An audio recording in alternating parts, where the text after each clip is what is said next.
Hello guys, my name is Pedro and this is Poketuga, where I draw one Pokemon per district in Portugal.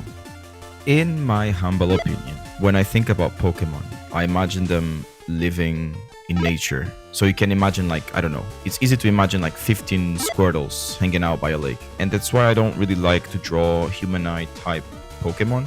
It's just not very believable to me.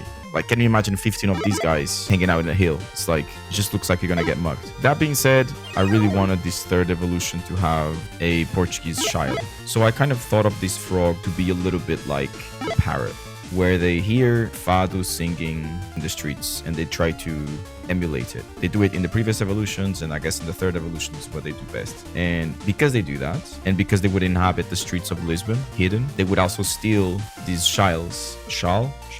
So I thought that this evolution could work a little bit like Slowpoke does, which is whenever they steal their first child in a way of imitating a Fado singer, then they would evolve into the third evolution. As you can tell, I love world building, I love creating the lore of these characters, and all of these things need an explanation for me, otherwise there's not really a point for the design to be made.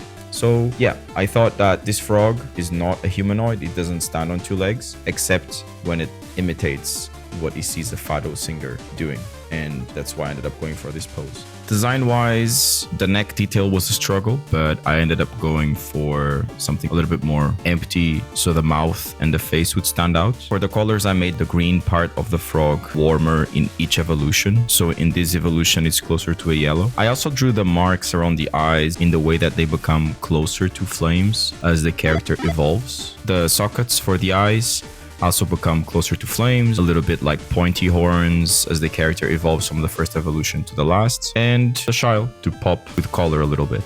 Here's the final design. Ardent, fire and psychic, because of all that nostalgia.